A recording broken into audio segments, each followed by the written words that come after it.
Pessoal, aqui é o professor Maxwell de História e hoje eu vou dar aula para o 8º ano. A aula que a gente vai falar hoje vai ser sobre a independência do Brasil e o primeiro reinado. Mas antes de a gente entrar nesse assunto, nós temos que falar um pouquinho da aula passada, que foi a vinda da família real portuguesa para o Brasil, tá?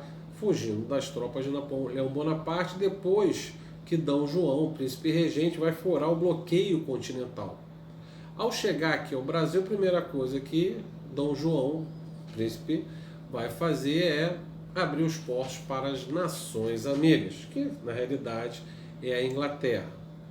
E nessa chegada aqui, e nesse período que ele vai ficar aqui, de 1808 até 1821, teve vários acontecimentos que nós vimos na aula passada.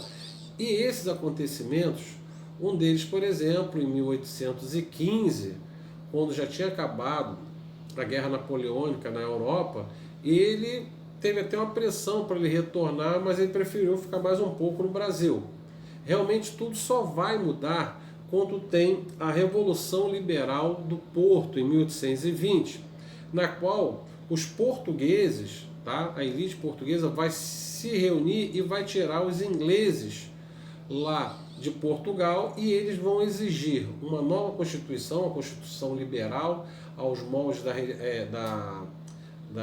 que aconteceu na Espanha, né, em cima da Constituição, copiando aí da Espanha, e também dentro das ideias iluministas da época, fazendo com que D. João retornasse a Portugal para limitar até um pouco seu poder absolutista, tá? Que agora seria uma monarquia constitucional. Mas D. João VI recebe as ordens lá para ele retornar, e em 1821, para ser mais exato, 28 de abril de 1821, ele resolve retornar mais dias para seu filho, D. Pedro, que deixa ele aqui como príncipe regente. E diz, coloque, meu filho, a coroa sobre a sua cabeça antes que um aventureiro faça, porque o Brasil está a ponto de se tornar independente. E assim ele retorna. Para vocês terem uma ideia, a esposa de D. João VI, Carlota Joaquina, odiava o Brasil. Odiava essas coisas aqui do trópico do Brasil. E estava com saudade de retornar aquela coisa da corte europeia. Tanto é que quando ela vai embora, ela pega os seus sapatos, tira e bate um no outro e diz que não quer levar nenhum grãozinho de terra daqui do Brasil. Mas D. João VI, quando ele sai daqui, ele leva muitas riquezas aqui do Brasil. Por exemplo, o Banco do Brasil, que ele tinha fundado aqui no Brasil, ele vai botar o cofre do banco no seu quarto. E quando ele vai embora, ele leva todo o dinheiro junto, tá? Mas isso é só algum dos fatos que aconteceu. D. João VI está embora, né? D. Pedro, agora D. Pedro de Alcântara, vai ficar aqui como príncipe regente, sendo que vai acontecer que vai começar a fazer uma pressão em Portugal para retornar, né? Eles caçam esse título aí de príncipe regente e ordena, né, que D. Pedro retorne para Portugal. E no dia 9 de janeiro, isso já do ano de 1822, D. Pedro não quer retornar. E aí vem o famoso dia do fico, que eu falei aí, 9 de janeiro, tá? Quando D. Pedro diz a famosa frase: como é para o bem de todos, como para o bem de todos, felicidade geral da nação, estou pronto, diga ao povo que fico, depois que foi organizado um monte de assinaturas, né, pedindo que D. Pedro não fosse embora. Então ele resolve ficar no Brasil. Uma das coisas também que não fala aqui no livro didático, por exemplo, que teve uma pressão muito da maçonaria brasileira. Tanto é que os próprios maçons deram o título, né, para D. Pedro ficar no Brasil e assim ser reconhecido como um maçom também. Tá? Então a maçonaria naquela época tinha muita influência na política, não só do Brasil, como várias partes do mundo, tá? Mas o Brasil também teve essa influência aí da maçonaria, tá? Aí o que vai acontecer? Com vários acontecimentos, entre eles, por exemplo, vai ter lá o Dia do Fio, que eu falei, também vai ter uma guerra, na qual antes dela, Dom Pedro começa a ser pressionado ainda pelos portugueses para ele retornar a Portugal, para terminar seus estudos, né? E o que acontece? Ele resolve ficar no Brasil, não vai. Então as tropas portuguesas ameaçam a invadir o Brasil, quando a sua esposa, Dona Leopoldina, junto com José Bonifácio, que é vai se tornar depois o seu ministro, faz uma pressão sobre Dom Pedro. Dom Pedro, por exemplo, está indo para Santos, que tem um problema lá de revolta, e ele resolve ir lá para tentar resolver isso. E quando ele está retornando da sua viagem, ele está ali às margens do rio Ipiranga, na qual ele recebe cartas da Dona Leopoldina e de José Bonifácio, falando aí o que as tropas portuguesas estavam exigindo que ele retornasse a Portugal. Então ele ali vai dar o grito da independência, tá? E vai chegar ao Brasil aqui como herói. Aqui no Brasil, que eu digo, a capital, no Rio de Janeiro. Aí, isso no ano 7 de setembro de 1822, tá? Mas claro que Portugal não vai reconhecer essa independência. Vai ter algumas revoltas, tá? Entre ela, na Bahia e Pernambuco, na qual alguns portugueses não vão aceitar muito essa independência do Brasil. Algumas tropas portuguesas que ainda estavam aqui, e Dom Pedro, né, junto com o Lorde inglês, que apoia a independência do Brasil, consegue rapidamente acabar com essa revolta. Tanto é que temos aí Maria Quitéria de Jesus, uma mulher que vai se alistar, vai se vestir até como homem, lembra até aquele desenho animado, né, chinês, né, Mulan, né, na qual ela rouba lá a armadura do pai. Aqui no caso, Maria Quitéria, ela coloca uma roupa de soldado e vai lutar e se destaca, e depois ela é até condecorada por Dom Pedro, já como imperador. Dom Pedro I vai condecorar ela pela luta que ela vai fazer.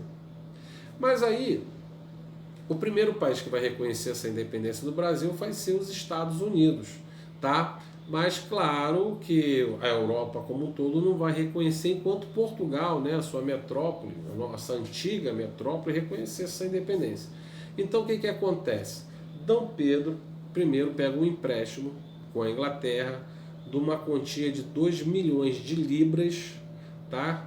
E paga para Portugal a nossa independência. O Brasil já é um país que já começa endividado, paga a nossa independência, e no ano de 1825 Portugal reconhece a independência do Brasil. Nesse período, o Brasil vai fazer a sua Constituição, tá? E monta lá uma assembleia na qual vão ter dois partidos, o Partido Brasileiro e o Partido Português. Claro que o Partido Português ele queria um poder absoluto para Dom Pedro. Já o Partido Brasileiro queria assim as províncias e o próprio governo fosse mais controlado. E quando monta essa assembleia, eles tentam limitar o poder de Dom Pedro. Primeiro, apesar de falar de ter ideias liberais, mas não vai concordar muito com isso não. Então o que ele vai fazer? Vai acabar com a Assembleia Constituinte e vai montar, junto com o grupo, a nova Constituição do Brasil. Dentro dessa Constituição, o que vai mudar é que ele vai botar lá aqueles 3 poderes de Montesquieu: legislativo, executivo, judiciário, sendo que vai ter um 4º poder, que vai ser o poder moderador, na qual Dom Pedro I, já coroado como imperador do Brasil, ele vai ter o poder de vetar qualquer coisa se os outros poderes fizerem alguma coisa na qual não seja do agrado dele, tá? Então o Brasil fica dividido aí entre o Partido Português e o Partido Brasileiro, Tanto é que tem horas que Dom Pedro coloca lá todo mundo do Partido Brasileiro, aí começa a ter uma pressão do Partido Português, aí depois ele coloca o Partido Português, depois brasileiro e aquela coisa toda. Dom Pedro se perde um pouco na sua administração. Para vocês terem uma ideia, a sua vida pessoal, por exemplo, com várias amantes, e a principal dela, a Marquesa de Santos, na qual vai fazer até parte da corte, na qual ele vai ter até filhos. E isso vai fazer com que, por exemplo, a sua esposa se sinta humilhada e toda a corte começa a olhar com maus olhos Dom Pedro o que ele está fazendo com a dona Leopoldina. Para vocês terem uma ideia, na Guerra da Cisplatina, que eu vou falar um pouquinho daqui a pouco, Dom Pedro, por exemplo, ele está lá na Cisplatina quando a dona Leopoldina vem a falecer. Tá? Ela estava grávida, ela tem um aborto e acaba morrendo ela e a criança. E o Dom Pedro, dizem, né, as mais bocas, algumas fofocas diziam que Dom Pedro tinha batido na imperatriz Dona Leopoldina, mas é mentira porque, para começar, Dom Pedro I, ele estava na Guerra da Cisplatina, né, ali a guerra entre o Brasil e a Argentina pela região que é o atual Uruguai, tá? Então ele não estava quando ela veio a falecer. Tá? Claro que a corte fez uma pressão sobre Dom Pedro para afastar a Marquesa de Santos, tá, da corte, e assim ele se casou até de novo e teve até mais uma filha. E nessa coisa toda vai ter outros acontecimentos, entre eles vai ser a morte do rei Dom João VI em 1826. Quando ele vem a morrer, Dom Pedro, como seu herdeiro legítimo, tá, e o filho mais velho, ele vai ser indicado lá como Dom Pedro IV. Então ele fica com a cabeça toda em Portugal. E a política econômica do Brasil não vai bem. Depois que ele, né, perde esse território ali da província Cisplatina, o exército não fica muito bem, não gosta muito disso, então ele começa a não ter muito apoio do exército, a economia vai mal e ainda tem outras coisinhas que vão acontecer, por exemplo, o assassinato do jornalista, o jornalista Badaró, tá, em São Paulo, em 1830, que ele era um dos grandes críticos de Dom Pedro I e do seu governo, e de repente o camarada aparece morto. Então o pessoal começa a culpar pela morte desse jornalista, culpa Dom Pedro I, tá? E outra coisa também que vai acontecer é que o Dom Pedro ele vai a São Paulo, né, quando não é bem recebido lá, quando ele está retornando, o partido português resolve dar uma festa para receber Dom Pedro I, mas os brasileiros não gostam, e é chamada Noite das Garrafadas, na qual começa a jogar o pessoal garrafa para lá, garrafa para cá, né, não concordando com essa festa para receber o imperador Dom Pedro I na capital Rio de Janeiro. Outra coisa também, como eu falei anteriormente, com a morte de Dom João VI, Dom Pedro, né, agora Dom Pedro IV lá, ele vai renunciar ao trono, deixa sua filha Dona Maria, que vai ser Dona Maria II, mas quando ela é menor de idade, coloca seu irmão Dom Miguel para ficar como tutor da sobrinha, e quando ela tivesse a maioridade, os dois poderiam se casar, né, e assim mantendo ali o reino. Só que Dom Miguel não concorda muito com isso, dá uma rasteira na sobrinha e assume o trono português. E isso tudo, Dom Pedro I está ligado, está acontecendo lá na Europa e vários problemas aqui no Brasil. Ele não aguenta a pressão e no ano de 1831 ele renuncia ao trono brasileiro, certo? Deixa aqui seu filho, Dom Pedro II, que só tem 5 anos de idade, para substituí-lo futuramente, e deixa José Bonifácio como seu tutor.